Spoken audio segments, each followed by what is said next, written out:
참 아름다운 안식일 또 크리스마스 날 이렇게 모든 성도님들 오셔서 너무나 감사합니다. 우리 하나님 앞에 아름다운 그런 놀라운 예배가 되기를 바랍니다.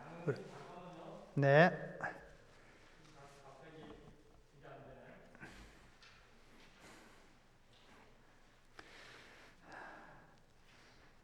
오늘은 우리 목사님께서 이쪽으로 트시고서 말씀을 드시겠네요. 이쪽에는 하나도 없습니다.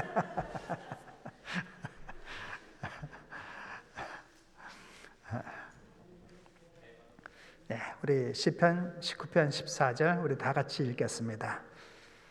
나의 반석이시여 나의 구속자이신 여호와여 내 입의 말과 마음의 묵상이 주의 앞에 연락되기를 원하나이다. 아멘. 우리 같이 오주의 비오니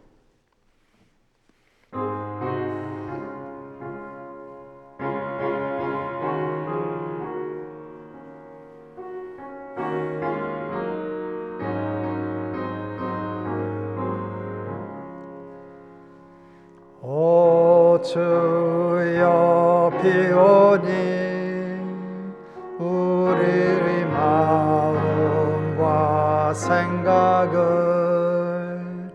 은혜의 보좌로 이끌어 주 얼굴 뵙게 하소서. 우리의 생활의 변화를 심령의 활력을 주소서. 주의 앞에 성도들 다 함께 이 순간 기도하게 하소서.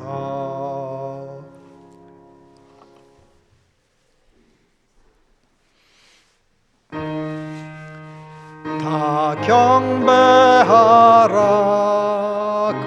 거룩하옵신 주님을 온 땅아 즐겨 섬기라. 아멘.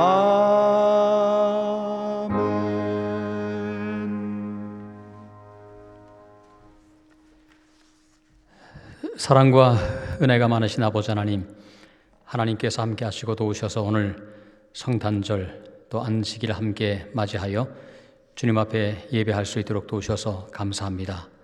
이 땅에 오신 예수 그리스도를 마음속에 다시 한번 저희 마음속에 온전히 받아들일 수 있도록 도와주시고 예수님이 주시는 참된 평강이 무엇인지를 우리의 삶 가운데 경험적으로 이해하며 느끼며 살아갈 수 있도록 축복하여 주시옵소서. 오늘 함께 이 공간에서 하나님을 영화롭게 하는 예배를 드릴 수 있도록 도우셔서 감사합니다.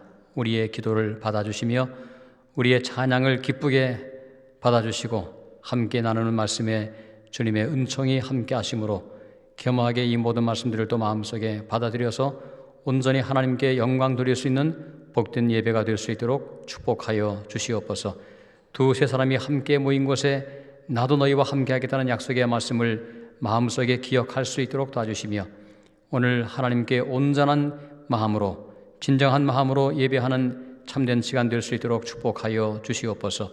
처음부터 마지막 시간까지 약속하신 성령 하나님 저희 마음속에 임재하심으로 주의 함께하심이 마음속에 느껴지는 소중한 시간 될 수 있도록 축복하여 주옵시기를 저희를 사랑하시는 예수님의 이름으로 간절히 기도합니다. 아멘.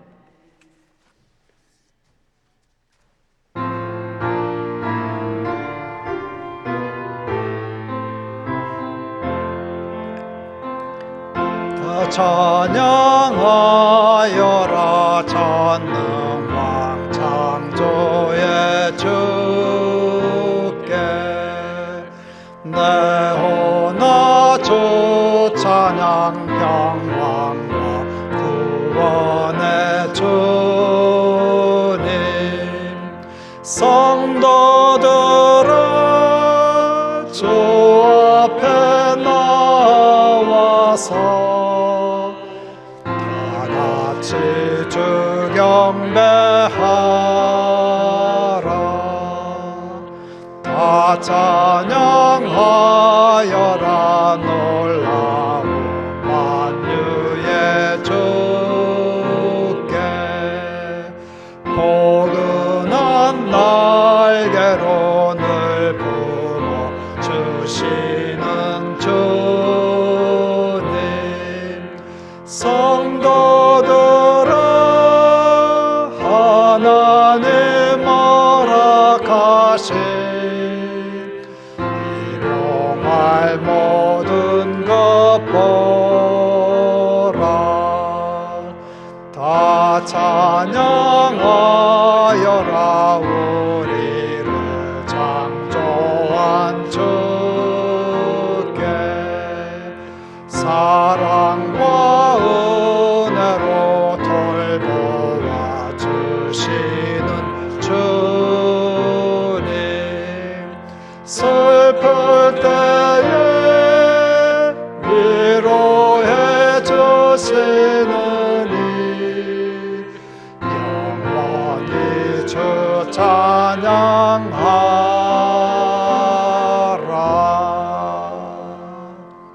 우리 이병인 집사님 기도 인도해 주시겠습니다.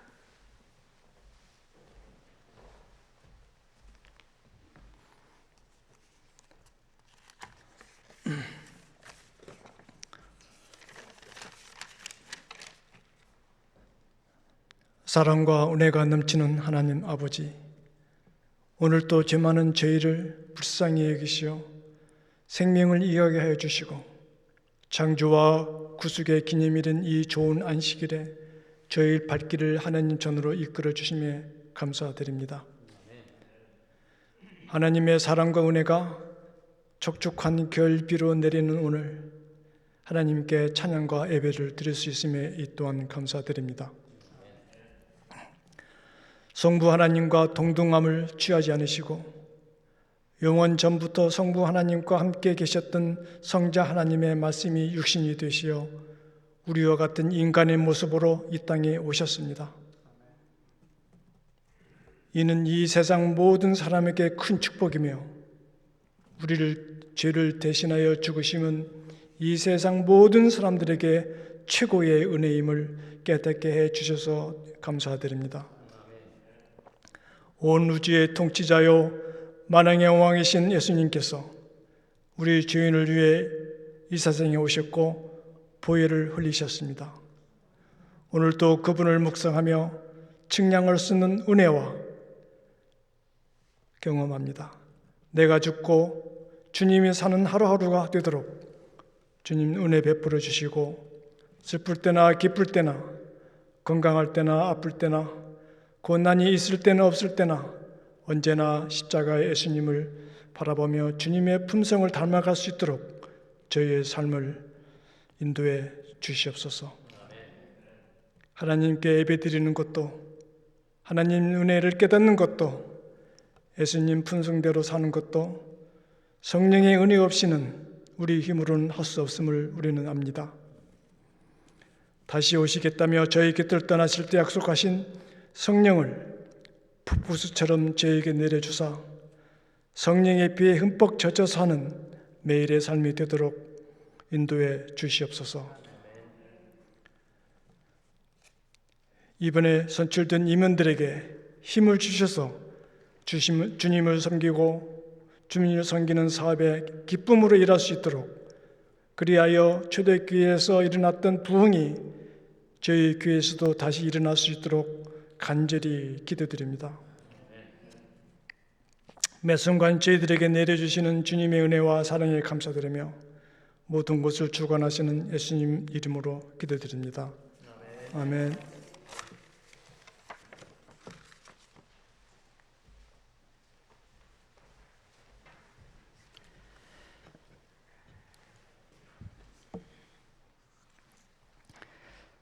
네, 성탄절을 맞이해서 또 주님께서 이 땅에 이루신 그 구원을 다시 한번 묵상하시는 그런 안식일이 되시기를 바랍니다. 예배에 참석하신 모든 분들을 진심으로 환영합니다. 한번 잠깐 좀 주위를 한번 둘러보시겠습니까? 함께 좀 인사 나누시죠. 오셔서 반갑습니다. 환영합니다. 그렇게 좀 서로 인사를 나누시면 좋겠습니다. 오늘 참 많은 분들이 빠지기도 했지만 또 오신 분들은 진심으로 환영합니다. 이게 좀 안식일을 기억해 오신 모든 분들 진심으로 환영하고요. 또 가정에서 예배드리신 모든 분들에게도 동일한 하나님의 축복이 함께 하시기를 바랍니다. 또 두 번째, 연말 연시를 맞이해서 각 가정과 교우들에게 하나님의 크신 은혜가 함께 하시기를 기도드립니다. 정말 이런 마음이 있죠, 그죠? 연말 연시를 맞이해서 하나님의 은총이 각 가정에 함께 할 수 있게 되기를 바랍니다. 그래서 아프신 모든 분들은 다 나아서 더 건강하시기를 바라고요. 또 기도하는 모든 것들이 하나님 안에서 응답되는 그런 새로운 한 해가 됐으면 좋겠습니다. 또 우리 교회에 많은 환우들이 있습니다. 참 몸이 아프신 분들이 많이 계시는데 우리 환우들과 교우들 서로의 영적 성장을 위해서 중보 기도를 해주시기를 바랍니다. 제가 이제 그 얘기 들었지만 우리 김건식 장로님 참 아프시지만 이렇게 매주마다 교회를 나오시는 것도 기적이죠, 그죠? 정말 참 기적입니다. 제가 오늘 아침에 교회에 들어오자마자 첫 번째 했던 기도가 뭔가 하면 하나님, 제가 오늘도 교회에 왔습니다. 이것도 기적입니다 라고 제가 기도했습니다. 정말 참 매주마다 하나님께 나오는 것이 얼마나 감사한지 다시금 마음속에 생각이 나고요. 네 번째 또 광고사항은 다음 기 여러분 안기교과가 뭔지 아시죠? 어떤 책을 공부합니까? 우리가 이번 기회는 어떤 걸 공부했죠? 신명기에서 공부했죠. 근데 내년도에는 1월달, 2월달, 3월달 3개월 동안 히브리서 말씀을 집중적으로 공부합니다. 그러므로 지금부터 시간 내셔서 매일마다 히브리서의 말씀을 읽으면서 영적인 축복을 경험할 수 있게 되기를 바랍니다. 그 다음에 그 1월 2일, 그러니까 내년도죠. 내년도 1월 2일부터 새벽 기도회를 먼저 이제 일요일부터 시작하겠습니다. 그래서 일요일마다 하겠습니다. 먼저는 조금씩 이제 익숙해지다 보면 나중에는 매일마다 할 수도 있겠죠. 그래서 일단 다 1월 2일 일요일 새벽부터 기도회 한다고 하는 것을 꼭 기억해 주시기를 바랍니다. 이제 함께 예배를 시작하도록 하겠습니다. 다 함께 일어나셔서 성경을 봉독하겠습니다.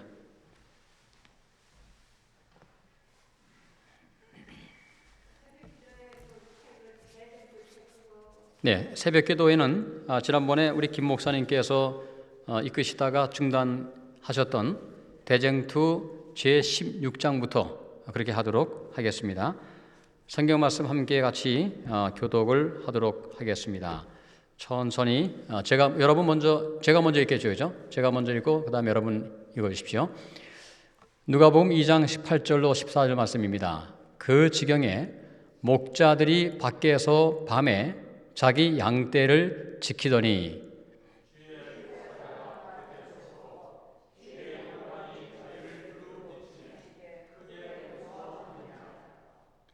천사가 이르되 무서워 말라. 보라, 내가 온 백성에게 미칠 큰 기쁨의 좋은 소식을 너희에게 전하노라.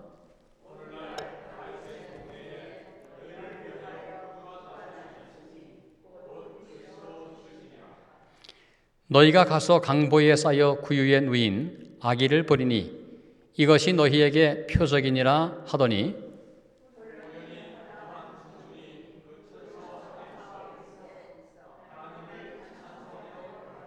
네, 함께 읽습니다. 지극히 높은 곳에서는 하나님께 영광이요 땅에서는 기뻐하심을 입은 사람들 중에 평화로다 하니라. 아멘. 네, 자리에 앉으시기 바랍니다.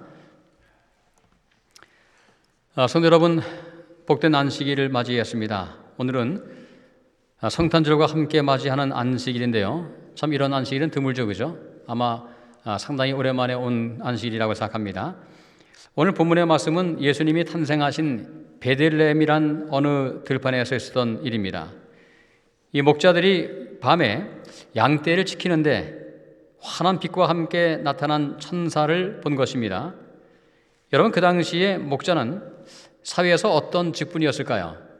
직급이 높았을까요? 낮았을까요? 그 당시에 목자의 직분은 이제 사회적인 이 사다리가 있죠, 계급이. 근데 목자 가장 바로 밑에가 뭔가 하면 문둥병자입니다.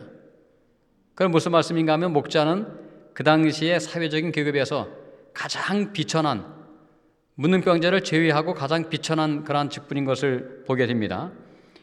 그러나 가장 낮은 사람들, 가장 비천한 사람들에게 하나님의 영광이 나타나게 되었다 하는 것이 오늘 본문의 말씀입니다. 하나님의 구원의 계획 속에 그 누구도 제외될 수 없다는 사실을 보여주는 그런 대목이죠. 세상의 존재가 천상의 존재를 눈으로 보는 순간 얼마나 무서웠을까요?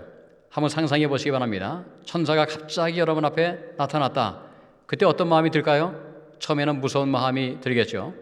이 지상의 존재가, 죄된 존재가 천상의 존재를 만나면 첫 번째 갖고 있는 그러한 감정이 무서움이겠죠. 경외감에서 오는 그러한 무서움이 되겠습니다.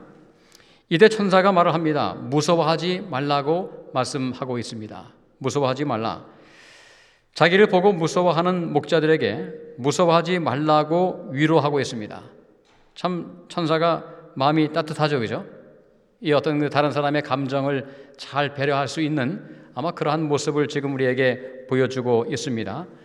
온 백성에게 미칠 구원의 복된 소식, 그 기쁨의 좋은 소식을 전해주러 왔다고 말합니다. 내가 온 것은 너희를 힘들게 하는 것이 아니고 너희들에게 겁을 주는 것이 아니고 좋은 소식을, 이 세상에서 가장 좋은 소식을 전해주기 위해서 왔다고 그렇게 말씀하고 있는 것입니다. 이 영어의 가스펠이라는 말이 여기에서 나온 것입니다. 기쁨의 좋은 소식, 유앙겔리온, 바로 이것이 굿뉴스죠. 가스펠송이라고 하는 것이 바로 거기서 나온 것입니다. 복음을 전하러 왔다고 하는 것이죠. 제가 매번마다 설교를 준비하는 그 내내 제 마음속에 그런 마음을 갖습니다. 참 좋은 소식을 백성들에게, 성도들에게 나누어주는 마음으로 설교 말씀을 준비합니다. 특별히 늘 제가 설교를 준비하면서 가지는 생각은 하나님께서 주시는 선물을 나누는 마음으로 그렇게 말씀을 준비합니다. 여러분, 말씀이 선물일까요? 그렇죠, 그죠? 말씀이 선물입니다. 하나님 말씀이 하나님께서 우리에게 줄 수 있는 가장 귀한 선물이 사실은 이 말씀 속에 다 나와 있습니다. 이 설교를 하는 행위 자체가 하나님의 선물을 나누는 것이라고 생각을 하는 것입니다. 오늘 말씀도 여러분이 진지한 마음과 열린 마음으로 또 아멘으로 받으면 이 말씀이 여러분의 삶 가운데 무엇이 될까요? 선물이 되는 것이 분명합니다. 저는 늘 그렇게 믿고 살아갑니다. 제가 아침마다 성경 말씀을 펼 때마다 하나님께서 내게 어떤 선물을 아침에 주실까 하는 기대감을 가지고 제가 성경 말씀을 펴면 항상 하나의 선물은 그 아침에 제 마음속에 간직하게 되는 것을 보게 됩니다. 오늘 이 말씀에서 내가 어떠한 말씀을 마음속에 간직해야 할까? 내가 어떠한 말씀을 내 삶 속에 적용할까? 하는 질문을 가지고 성경 말씀을 들으면 혹은 설교 말씀을 들으면 분명히 영적인 덕이 되고 우리 삶 가운데 득이 되는 그런 축복을 경험하게 될 것이 분명합니다. 오늘 본문에 나오는 천사가 전해준 기쁜 소식의 내용이 무엇이었을까요? 오늘 천사가 말씀하잖아요, 그죠? 내가 기쁜 소식을 가지고 왔다고 말씀하고 있습니다. 그 기쁜 소식이 무엇입니까? 오늘날 너희를 위하여 누가 나셨다고요? 구주가 나셨다라고 이야기하고 있습니다. 그분은 그리스도이시고 주님이라는 것입니다. 그리스도는 메시아라는 뜻이죠. 메시아.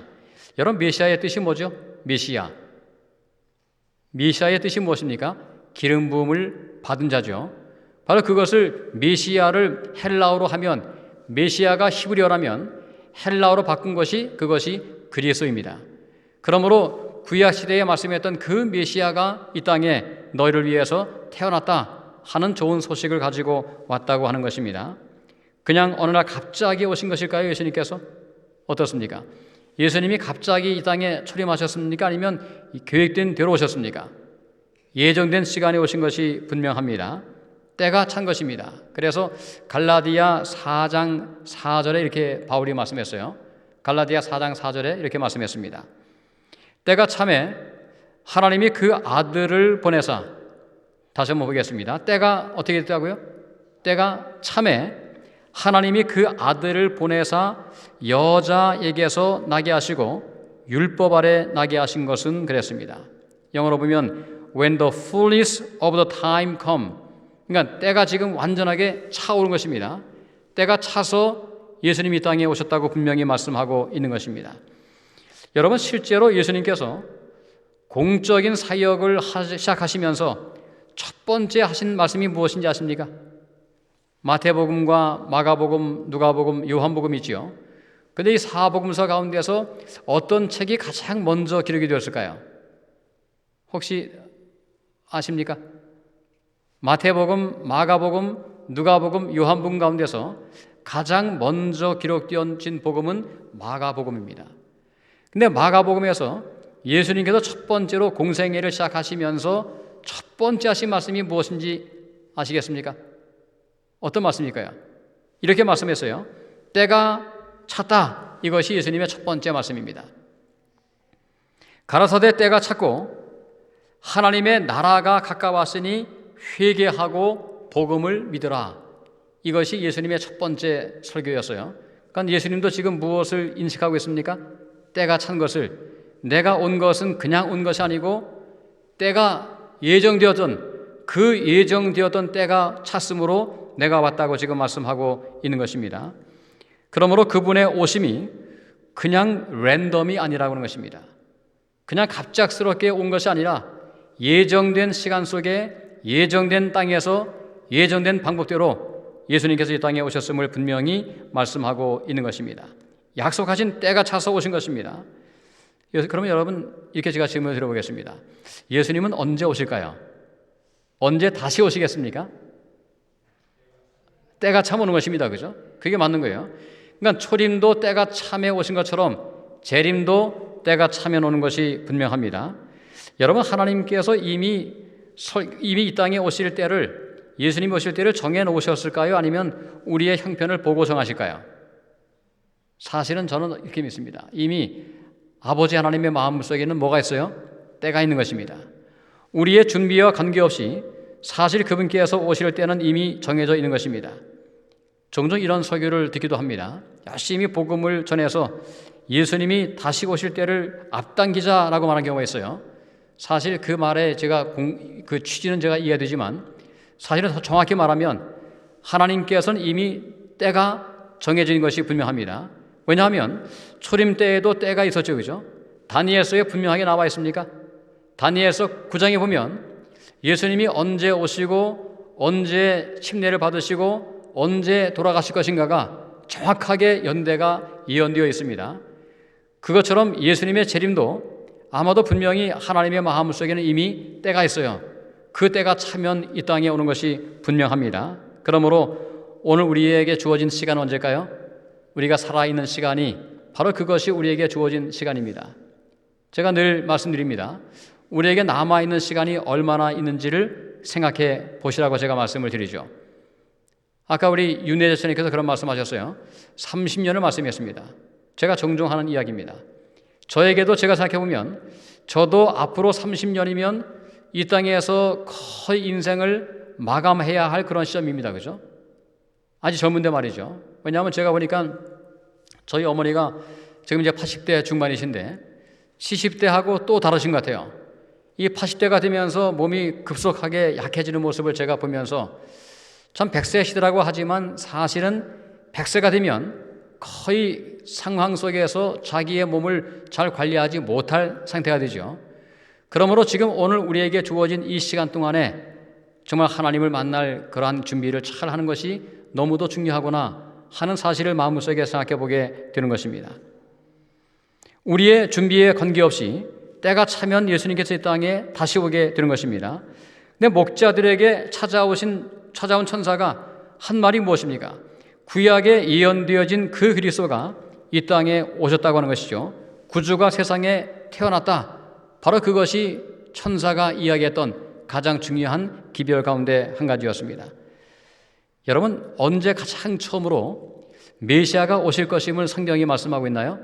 구약 성경 가운데서 어디 있습니까? 가장 첫 번째로, 가장 성경에서 첫 번째로 메시아가 이 땅에 오실 거야 라는 말씀이 하나님의 이로부터 선포되어진 그 말씀이 어디에 기록되어 있을까요? 어디입니까? 창세기 3장 15절. 그래서 이 말씀을 우리가 어떻게 일반적으로 이야기하는가 하면 창세기 3장 15절을 원복음이라고 이야기합니다. 영어로 이야기하면 오리지널 가스펠이죠. 거기 어떤 말씀이 있습니까? 여자의 후손이 나타나서 뱀에 무엇을 치겠다고요? 뱀의 머리를 칠 것이다.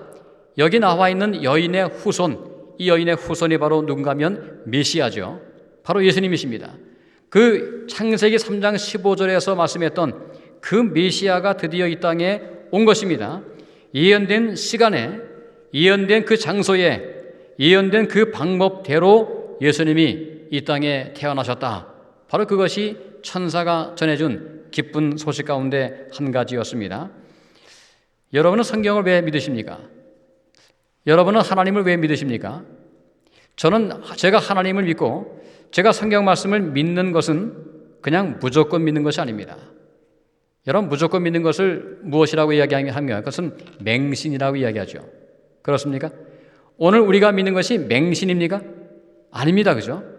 그 다음에 모르고 믿는다고 이야기하죠. 모르고 믿는 것을 다시 말로 이야기하면 그것을 미신이라고 이야기합니다. 그러니까 지금 오늘 우리가 하나님을 믿고 성경 말씀을 믿고 그 다음에 예수님의 재림과 초림과 이 모든 것을 믿고 살아가는 것은 무조건 믿는 맹신도 아니고, 그렇죠? 모르고 믿는 미신도 아니고, 이 모든 성경 말씀을 읽고서 분명히 하나님께서 예언하신 그 모든 말씀이 정확하게 성취가 되었구나 하는 사실을 마음속에 믿음으로 예수님을 마음속에 믿고 성경 말씀을 믿게 되는 것입니다. 제가 중학교 때 세계사를 좋아했습니다. 근데 세계사를 공부했는데 그 당시에 세계사를 쭉 공부하다가 나중에 말이죠. 그 즈음에 제가 다니엘서를 공부하게 되었습니다. 근데 그때 제 마음속에 확신이 생겼어요. 성경은 그냥 책이 아니고 정확하게 예언되어 있는 것이 있고 그것이 역사 가운데 성취가 되었구나. 그러므로 이 성경 말씀은 믿을 수 있는 책이구나 하는 사실을 제 마음속에 이해하게 되었습니다. 무조건 믿는 것이 아니고 성경 말씀을 믿고 알고 그리고 마음속에 믿는 것입니다. 그 여인의 후손이 오셔서 우리를 위하여 구원의 문을 열어 놓으신 것입니다. 바로 이것이 복음이죠. 한번 상상해 보세요. 만약 오늘 우리의 삶 가운데 성경 말씀이 없고 예수 그리스도에 관한 소망이 없다면 우리 땅에서 아무런 소망이 없습니다.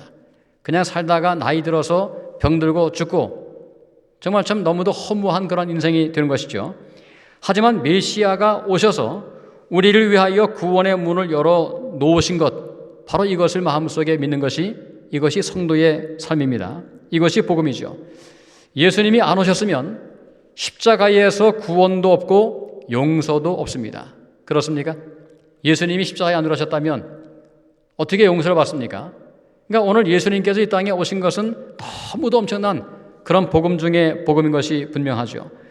그런데 한 명의 천사만 나타난 것이 아니라 어떻게 누가 나타났습니까? 이제 천사가 나타나서 이제 이야기했죠. 너희를 위해서 구주가 났다. 근데 갑자기 홀련히, 여기 지금 홀련히 이런 뜻은 하나님께서 어떤 일을 이렇게 보여주실 때 그런 단어를 종종 사용합니다. 홀련히 허다한 무리의 천사가 나타나서 아름다운 찬양을 하기 시작합니다. 한번 상상해 보세요. 얼마나 아름다웠을까요? 천사가 한 명도 아니고 말이죠. 코러스로 정말 수많은 그 천사들이 함께 노래하기 시작합니다. 허다한 천사가 함께 노래하기 시작합니다. 얼마나 놀라운 찬송이었을까요? 여러분, 천사들이 하는 찬양은 얼마나 아름다웠을까요? 제가 설교를 준비하면서 그 천사들의 찬양 소리를 제 마음으로 상상해 보았습니다. 참 저도 모르게 얼굴에 미소가 이렇게 나왔어요. 얼마나 참 흐뭇한 그러한 모습이었을까요? 항상 두려움과 무서움과 염려 속에 살아가는 인생이죠. 작년부터 시작된 코로나 사태가 여전히 진행 중에 있습니다. 잠깐이면 지나갈 것 같았던 그 코로나가 말이죠. 점점 더 종식되는 것 대신에 참 점점 더 이렇게 많아지는 그런 느낌도 받습니다. 저는 한동안 코로나가 이제 거의 끝나는 줄 알았어요. 근데 최근에 보니까 알파가 등장했죠, 그죠? 알파, 또 베타, 감마, 또 델타, 그죠? 예. 그러니까 알파, 베타, 감마, 델타가 이렇게 등장하다가 그 다음에 최근에 어떤 것이 또 등장했습니까? 최근에 뭐가 등장했죠? 오미크론이라고 하는 또 이상한 또 변종이 생겨서 아주 빠른 속도로 지금 진행이 되고 있습니다.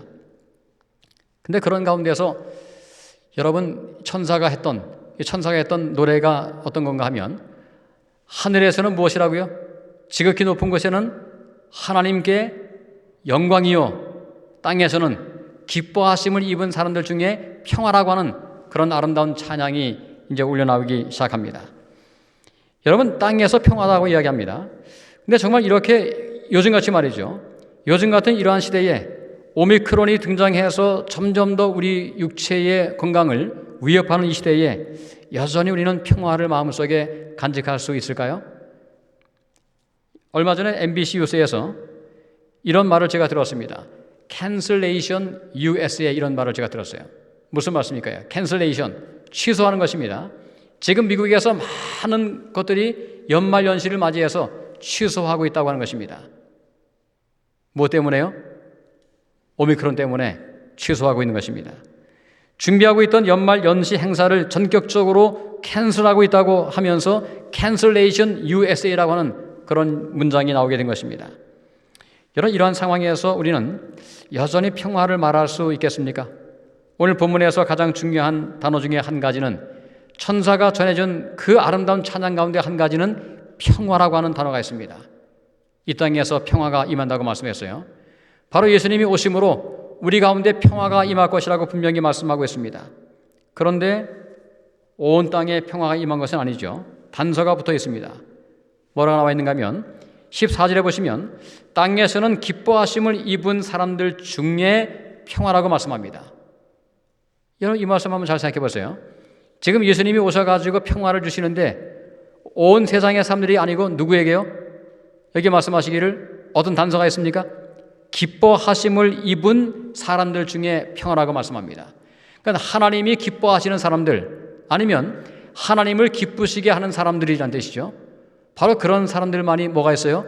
마음속에 평화를 경험한다고 말씀합니다.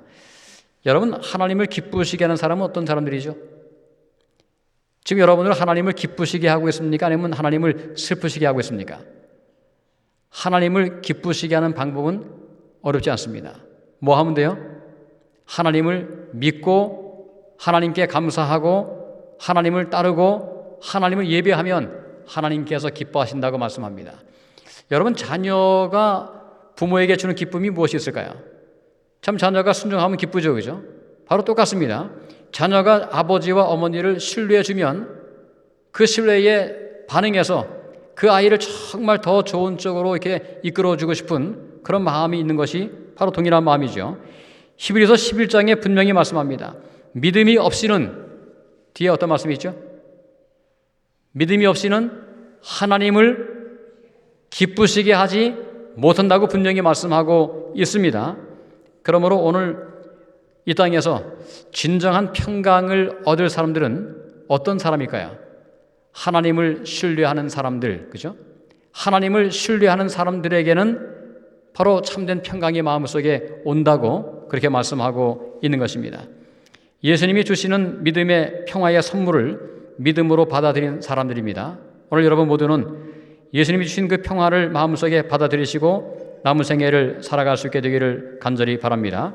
바로 하나님의 은혜 안에서 내가 정말 하나님께서 주시는 그 아름다운 평강을 마음속에 받아들이고 살아야지 하는 그런 마음으로 남은 생애를 살아가면 얼마나 좋을까요?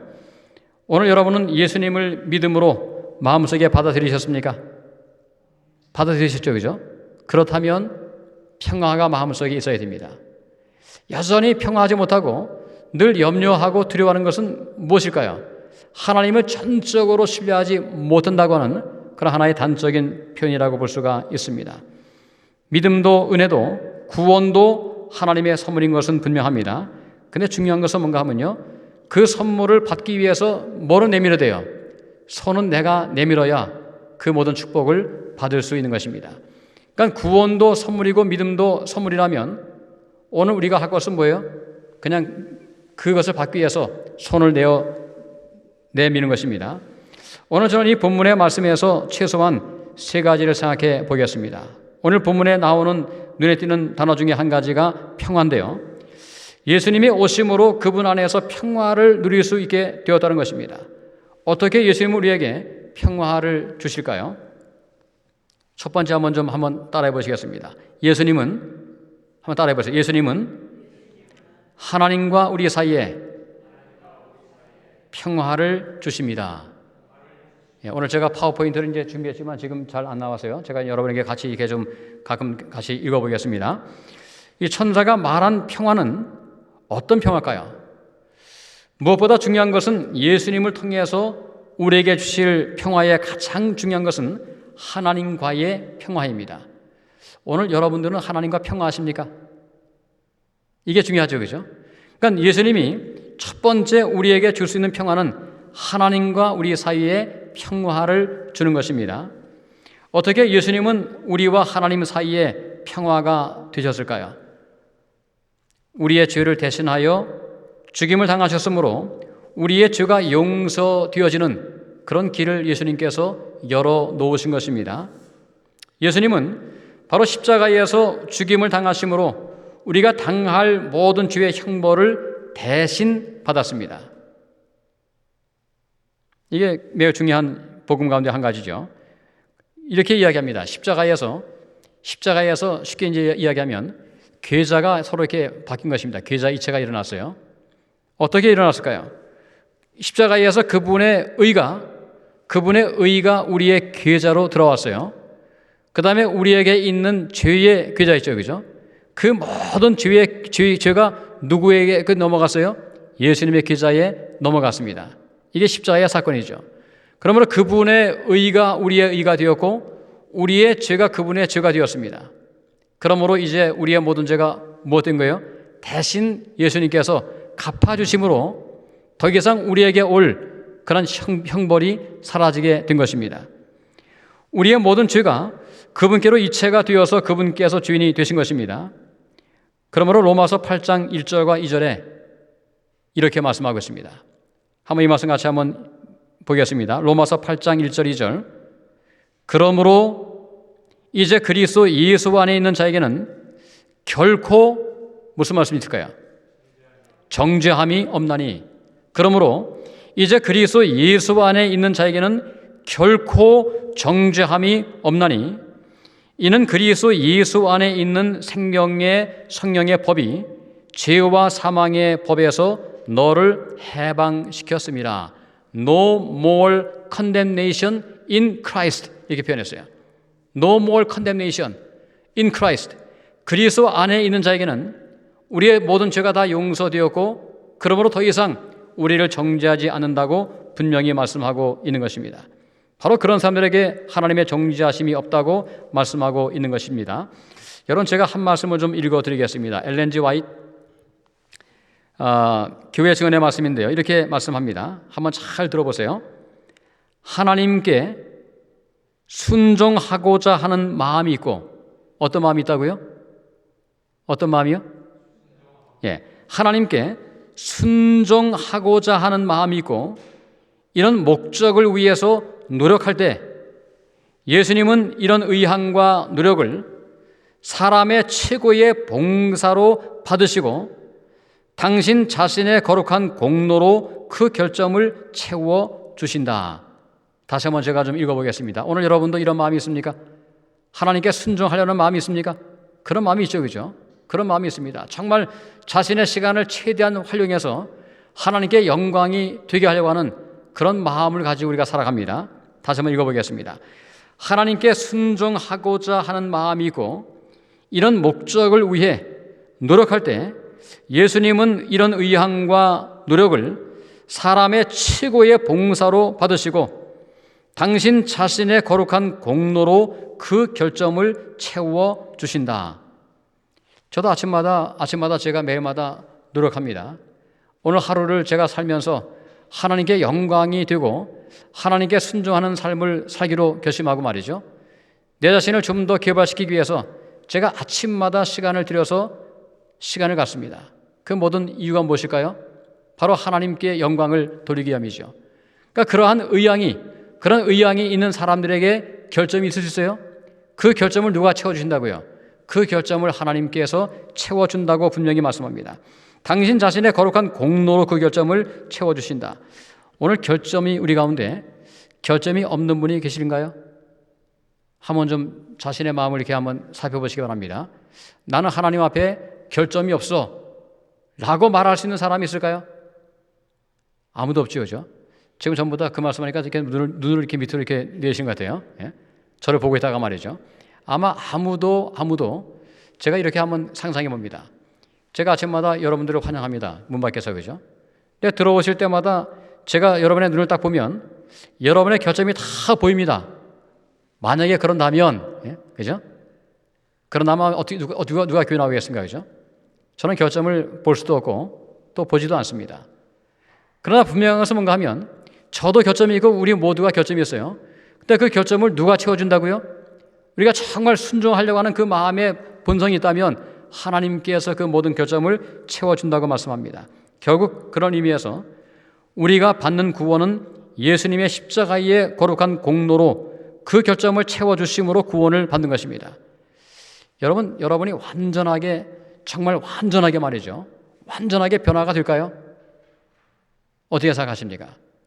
저는 한 번도 제 주위에서 제가 완전하게 변화된 사람을 제가 한 번도 만나본 적이 없습니다. 다 나름대로 부족함이 있어요. 그런데 하나님께서, 근데 문제는 뭔가 하면 그 사람이 정말 진지하게 하나님을 순종하려고 하는 그런 마음을 가지고 노력하며 살아갈 때 하나님은 우리의 모든 결점을 채워준다고 말씀하고 있습니다. 바로 우리는 은혜로 구원을 받는 것입니다. 예수님은 우리의 화목제물이 되었습니다. 하나님과 우리 사이를 가로막던 모든 죄를 대신하여 죽임을 당한 것입니다. 오늘 이 평화를 마음속에 누리시기 바랍니다. 여러분, 우리가 나와서 예수님께 기도하죠, 그죠? 예수님께 기도합니다. 하나님께 기도합니다. 이 구약에 보면 이런 말씀이 있어요. 스가랴서에 보면 항상 사단이 우리를 대적합니다. 참소합니다. 여러분, 사단의 뜻이 뭐죠? 사탄의 뜻이 뭡니까? 사탄. 여러분, 성경은 분명히 말씀했어요.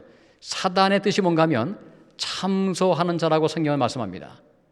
그러니까 하나님의 백성들을 참소하는 거예요. 너는 이래서 구원받지 못한다고 이야기합니다. 그런데 사단이 스가랴를 책망하고 고소하고 참소하는데 이때 하나님께서 사단을 참소하시고 책망하시면서 이 여호수아의 더러운 옷을 벗기고 아름다운 옷을 입혀주시는 그 장면이 스가랴서 3장에 나옵니다. 이것이 오늘 우리가 기억해야 할 영적인 사실이죠. 더 이상 하나님께 나올 때 우물쭈물 나올 필요가 없습니다. 예수님의 십자가의 보혈의 능력으로 하나님께 나올 수 있기를 바랍니다. 여러분, 우리가 예수님의 이름으로 기도합니다. 그런데 예수님의 이름 자체에 능력이 있는 것입니까? 예수님의 이름이 마치 무슨 부적입니까?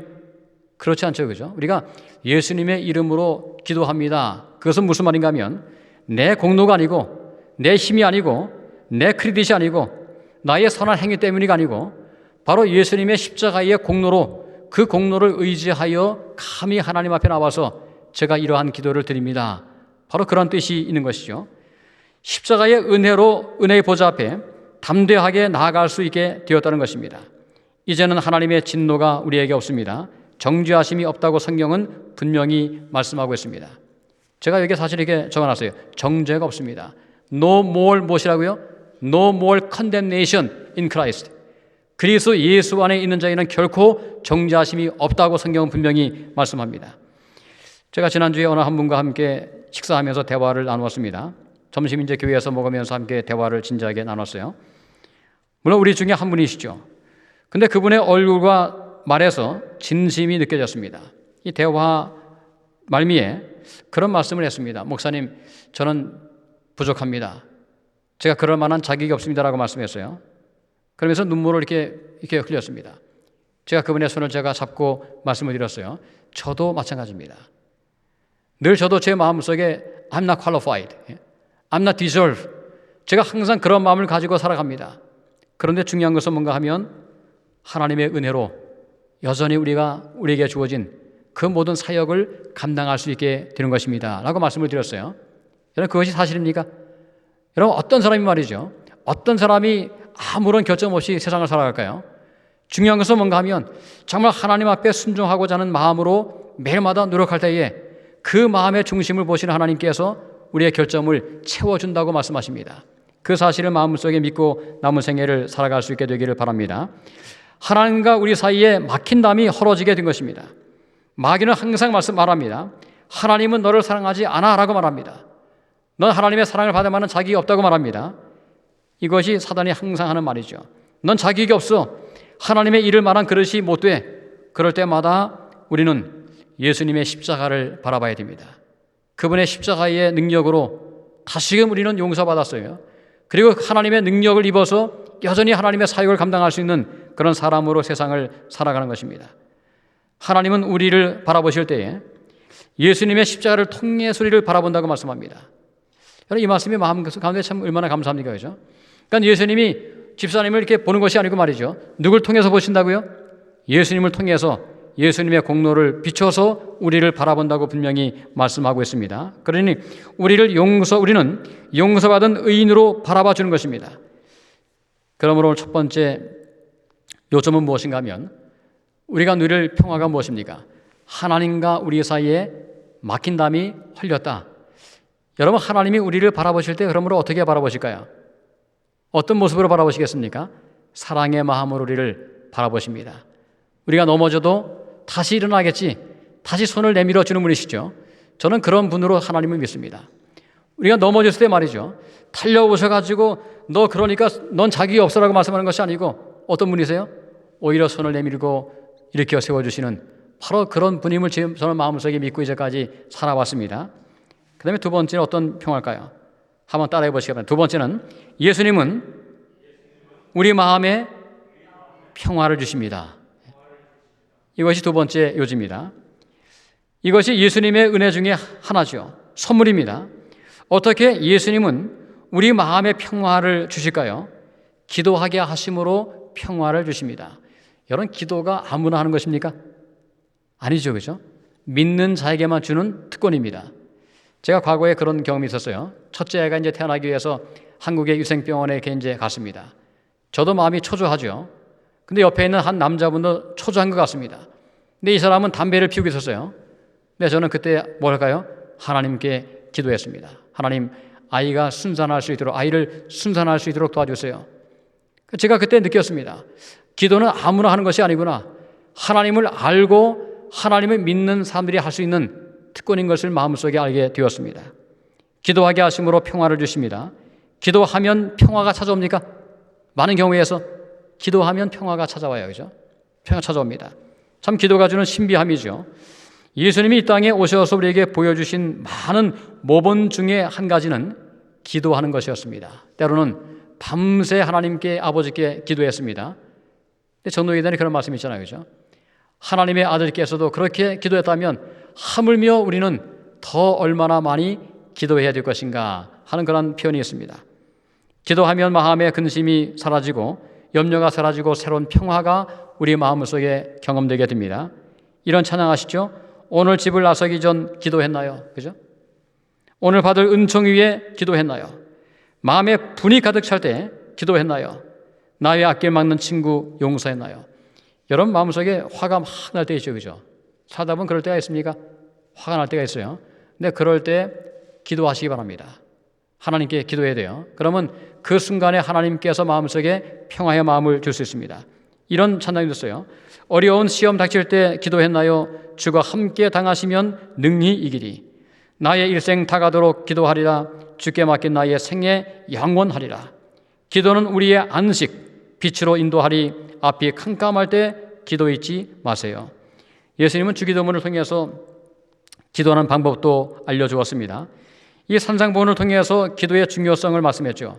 아주 유명한 말씀이 있어요. 마태복음 7장 몇 절이죠? 7장 7절 말씀 가운데 구하라 주실 것이요, 찾으라 찾을 것이요, 문을 뭐 하라고요? 문을 두드리라 그러면 열릴 것이라고 말씀했습니다. 저는 이 말씀을 문자적으로 믿습니다. 하나님께 기도하면 하나님께서 원하시는 방법대로 가장 최선의 시간에 최선의 방법대로 기도가 응되는 것을 마음속에 믿는 것입니다. 하늘이 우리의 기도에 대해서 열려 있다는 것을 말해주고 있습니다. 저는 이 사실이 참 마음속에 감사하게 생각합니다. 하늘이 한번 보세요. 여러분 지금 하늘을 보시면 하늘이 우리에게 닫혀 있습니까? 열려 있습니까? 뭐가 맞죠? 열려 있습니까? 만약에 하늘이 지금 우리에게 닫혀 있다면 우리가 기도해도 소용없습니다. 근데 예수님께서 말이죠. 우리에게 이렇게 기도하라고 말씀하신 것은 지금 하늘이 뭐 있는 거예요? 하늘이 열려 있는 것입니다. 항상 하늘을 바라보실 때마다 나심을 생각하지 마시고 지금 나를 향해서 하나님께서 하늘을 열어놓으셨구나 하는 사실을 마음속에 믿고 살아갈 수 있기를 바랍니다. 제가 운동할 때 그런 마음을 갖습니다. 하나님, 저 여기 있습니다. 지금 저 보시죠. 왜냐하면 하늘이 열려 있으니까. 그죠? 하나님이 나를 지금 바라볼 수 있다는 사실을 마음속에 믿고 살아가는 것입니다. 매일 기도의 시간을 정해놓고 기도하고 계신가요? 그렇습니까? 매일마다 기도의 시간을 정해놓고 기도하고 계십니까? 아마 운동은 늘 정해놓고 하시죠. 그죠? 근데 그런 것처럼 기도도 매일마다 시간을 정해놓고 하나님께 기도하고 있는지요? 마음의 평화가 없을 때 기도하시기 바랍니다. 밤에 잠을 못 주무는 분들 참 많이 있어요. 제가 보니까 이상하게 현대인들이 말이죠. 밤에 잠을 잘 못 잡니다. 그런 분들이 참 많아요. 그러면 제가 교회에서 이렇게 제가 누가 줘라도 제가 뭐라 그러지 않습니다. 왜냐하면 그분에게 뭐가 필요하니까요? 잠이 필요하니까요. 근데 오늘 이렇게 우리가 생각해 보시기 바랍니다. 마음속에 잠을 이루지 못할 때마다 하나님의 평화를 위해서 기도하십시오. 그럼 하나님께서 잠을 줄 것입니다. 여러분, 워싱턴 화폐의 야영장에 가면 야외 기도실을 이렇게 마련해 놓았습니다. 옆에 이제 한번 상상해 보세요. 옆에 큰 짐이 있고요. 그 짐이 있는데 여기가 이제 본당이죠. 그리고 조금만 떨어진 가면 여기에 기도실을 하나 이렇게 만들어 놨습니다. 근데 제가 항상 그 기도실에 들어갈 때마다 제 마음속에 감사한 게 있어요. 왜냐하면 기도실에 들어갈 때 앞에 이렇게 커다란 함지 있죠. 함지, 그죠? 함지라고 합니까? 그릇, 큰 그릇을 갖다 놓고 거기에 물을 채워 놓습니다. 그리고 옆에 작은 돌멩이들 하나씩 갖다 놨어요. 그러면서 어떻게 하는가 하면 그 기도실에 들어갈 때 자기가 돌멩이를 하나 딱 집어서 거기에 집어넣게 합니다. 무슨 의미일까요? 여러분의 마음속에 있는 여러 가지 번민과 염려와 근심을 하나님께 맡기라는 뜻으로 그렇게 한 거예요. 그러니까 그 돌멩이를 집어넣으면서 뭐를 집어넣는 것입니까? 내 마음속에 있는 염려와 근심을, 두려움을 그곳에 하나님께 맡기는 그런 심령으로 이제 그 기도실에 들어가게 되는 것입니다. 오늘 예수님은 우리에게 평화를 약속해 주었습니다. 바울은 성령의 열매를 이야기하면서 그 중에 한 가지가 무엇입니까? 평화죠, 그죠? 이 성령의 열매 가운데 한 가지가 화평이에요. 그럼 오늘 우리의 삶 가운데서 우리 힘으로 평화를 가질 수 없습니다. 예수님의 은혜로 성령의 능력으로 그 평화를 마음속에 평화를 경험할 수 있도록 하나님께 간구할 수 있게 되기를 바랍니다. 성령을 간구하시기 바랍니다. 성령님을 항상 내 마음속에 초대하셔야 됩니다. 제가 지난주 목요일에는 우리 교회에 EM의 장로님 가운데 한 분이 브렌다 아십니까? 브렌다와 짐이 있죠, 그죠? 부부가 있는데 브렌다가 상당히 여러 가지 어려움을 브렌다 남편 말이죠, 짐이 올해 참 많은 고난이 있다고 제가 들어서 이제 목요일날 방문 가게 되었습니다. 집이 꽤 멀었어요. 이 테메큘라를 지나서 그다음에 그 메리에타인가요? 거기에 지나서 그다음에 메니페라고 하는 거기에 이제 살고 있어요. 거의 뭐 한 50분 정도, 1시간 정도 걸리는 그런 이제 지역이죠. 처음에 여러 가지 많은 고난이 있었습니다, 남편이. 올 한 해 동안에 정말 종합병원이라 할 만큼 말이죠. 뭐 어떤 오토 이뮨 시스템에 문제가 생기기도 했고요. 또 그다음에 또 이제 그 전립선 암도 생겼고, 또 그다음에 또 이제 그 여러 가지가 많이 생겼습니다. 근데 설상가상으로 넘어지면서 또 이게 골절상을 또 입었어요. 그래서 아마 이번에 최근에 힙 리플레이스먼트라고 합니까? 그런 또 이제 또 치료도 이제 하고요. 아직까지도 끝이 나지 않았습니다. 또 다음 주에 꽤 상당히 심각한 또 하나의 문제를 가지고 병원에 가야 한다는 이야기를 들었습니다. 제가 그 집을 나오기 전에 제가 한 말씀을 읽어 주었습니다. 빌립보서 4장 6절의 말씀을 읽어 줬습니다. 이 말씀 아시죠? 그죠? 빌립보서 4장 6절 말씀. 어떤 말씀인가요? 아무것도 염려하지 말고 오직 모든 일에 기도와 간구로 너희 구할 것을 어떻게 해요? 감사함으로 하나님께 아뢰라. 그리하면 무엇입니까? 모든 지각에 뛰어나신 하나님의 평강이 그리스도 예수 안에서 너희 마음과 생각을 지키시리라. 제가 그 말씀을 이야기해 줬어요. 그랬더니 이 짐이 아마 그 말씀이 마음에 와 닿는지 이렇게 이야기했습니다. 그 말씀이 내게 굉장히 중요하다고 말이죠. 오늘 우리의 삶 가운데서 여러 가지 평화가 없을 때마다 이 말씀을 의지하고 하나님께 기도할 수 있게 되기를 바랍니다. 아무것도 무엇하지 말라고요? 염려하지 말고 오직 모든 일에, 오직 모든 길에. 제가 그런 말씀드렸죠. 제가 시애틀에서 내려오는 동안에 운전을 참 많이 했습니다. 근데 운전을 하면서 제가 이 말씀을 계속 묵상했어요. 이 말씀을 묵상했습니다. 그러면서 제가 하나님께 이렇게 질문드렸어요. 하나님, 정말 이 말씀이 문자적으로 맞는 것입니까? 정말 모든 일에 어떤 것이라 할지라도 제가 하나님께 기도할 수 있는 것입니까? 근데 제 마음속에 하나님께서 확신을 주었습니다. 문자적으로 이 말씀을 받아들이고요. 오직 모든 일에. 그러면 모든 지각에 뛰어나신, 무슨 말씀일까요? 우리의 이해로 상상할 수 없는 그러한 해결책을 하나님께서 허락해 줄 것임을 마음속에 믿으라고 하는 것입니다. 제가 얼마 전에 우리 후배 목사님이 제게 이제 그런 카톡을 보내왔어요. 딸을 통해서 이제 보내왔습니다. 제가 언젠가 그런 제가 말씀을 소개한 적이 있습니다. 예언의 신 가운데 이런 말씀이 있어요. 한 가지 문제가 있으면, 이 말씀을 한번 마음속에 잘 기억해 두시기 바랍니다. 한 가지 문제가 있으면 하나님께서는 100가지의 해결책을 가지고 있다라고 말씀합니다. 여러분 이 말씀을 믿으십니까? 마음속에. 오늘 여러분 마음속에 문제가 많죠, 그죠? 이것도 문제고 저것도 문제가 많습니다. 근데 그 모든 문제, 우리가 갖고 있는 한 가지 문제에 대해서 하나님은 그것을 해결하기 위해서 얼마나 많이 있다고요? 해결책이? 100가지의 해결책을 가지고 있다고 말씀하고 있습니다. 한번 상상해 보세요. 지금 앞에는 홍해 바다가 있습니다. 뒤엔 지금 애국 군대가 쫓아오고 있습니다. 그야말로 뭐예요? 진퇴양난이죠. 근데 이런 상황에서 하나님께서 어떻게 길을 내십니까? 홍해를 열어버리잖아요, 그죠? 누가 상상할 수 있겠습니까? 누가 바다에 길을 내리라고 상상했을까요? 하나님의 능력만이 그 일이 가능한 것입니다. 그러므로 오늘 여러분의 마음속에 이 평화를 사모할 수 있길 바랍니다. 우리 마음속에 평화를 주시는 그 약속을 마음속에 신뢰하고 하나님을 온전히 믿음으로 이 말씀이 우리의 삶 가운데 경험적으로 경험되시기 바랍니다. 마지막으로 세 번째는 따라해 보세요. 예수님은 우리 사이에 평화를 주십니다. 그러니까 하나님과의 평화, 그죠? 매우 중요하죠. 그것이 없으면 구원이 없습니다. 하나님과의 평화, 두 번째 우리 마음속의 평화, 세 번째 우리 사이의 평화를 하나님께서 허락해 주십니다. 어떻게 우리 사이의 평화를 누릴 수 있을까요? 어떤 사람은 가는 곳마다 누구를 만나도 트러블을 일으킵니다. 평화를 깨요. 그러면 안 됩니다.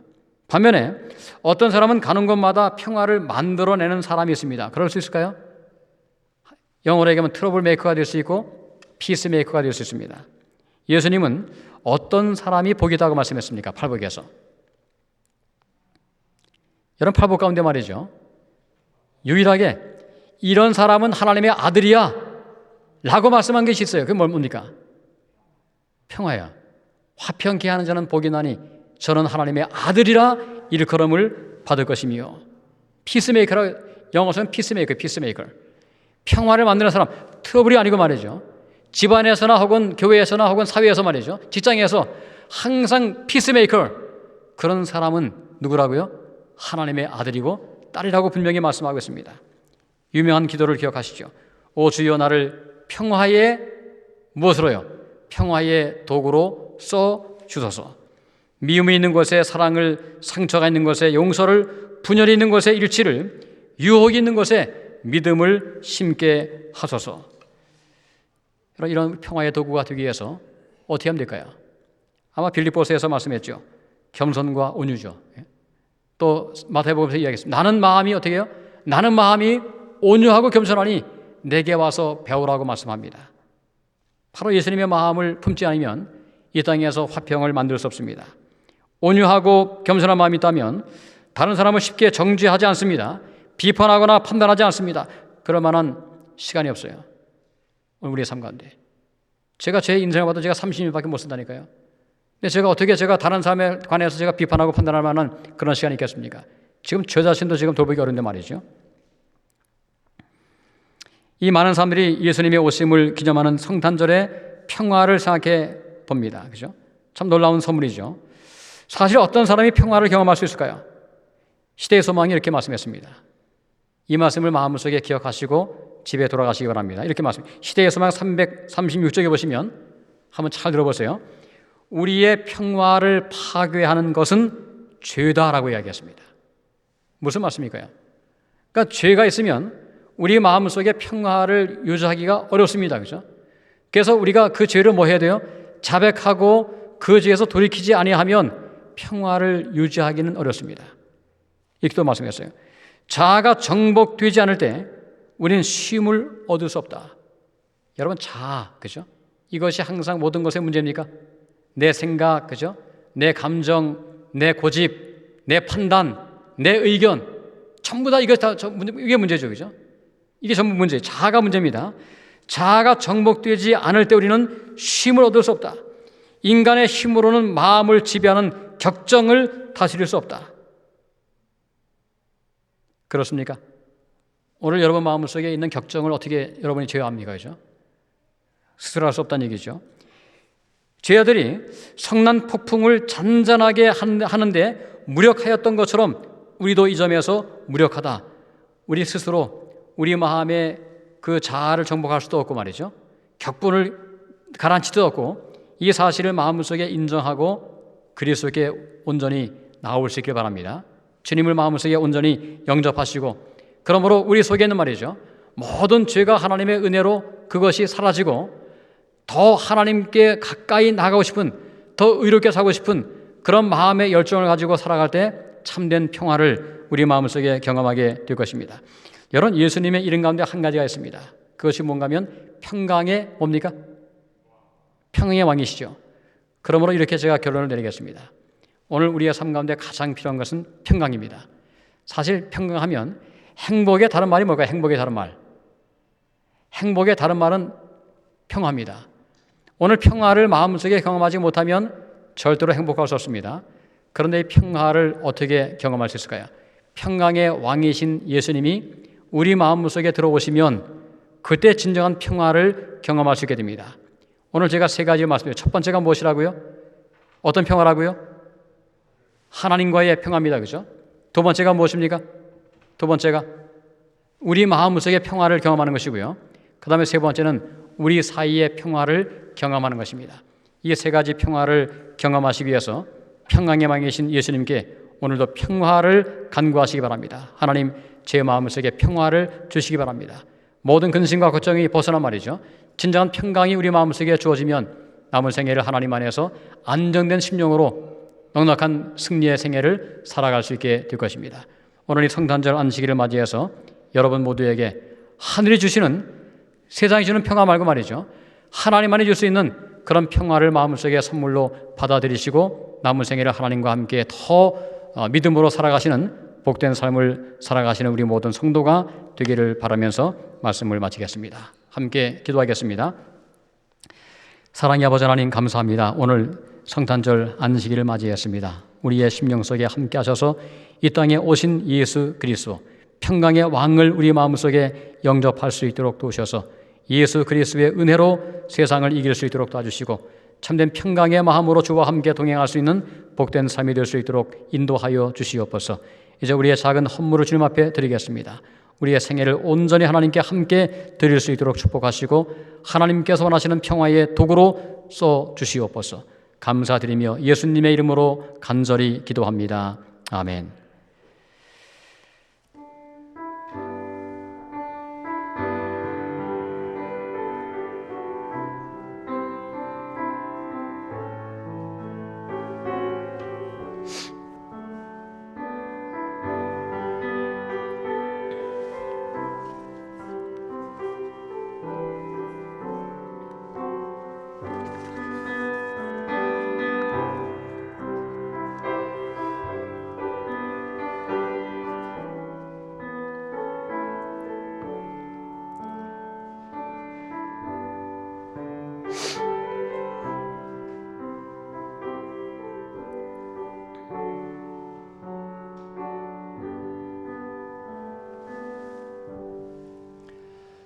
만모 근원주 하나님, 천하 사람 모두 찬송, 만만 천사 음성 높여 성부 성자 성령 찬송.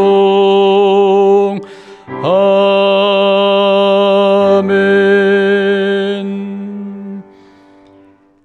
아버지 하나님, 이 땅에 예수님을 보내주셔서 감사합니다. 십자가의 은혜로 우리의 모든 죄가 용서되었고 정죄함이 없으며 이제 우리가 하나님의 은혜로 영원한 생명을 소유함을 인하여 감사드리고 남은 생애 동안 하나님께서 주시는 참된 평화를 가지고 넉넉히 죄와 이기심을 극복하며 믿음으로 승리하는 복된 생애를 살아갈 수 있도록 인도하여 주시옵소서.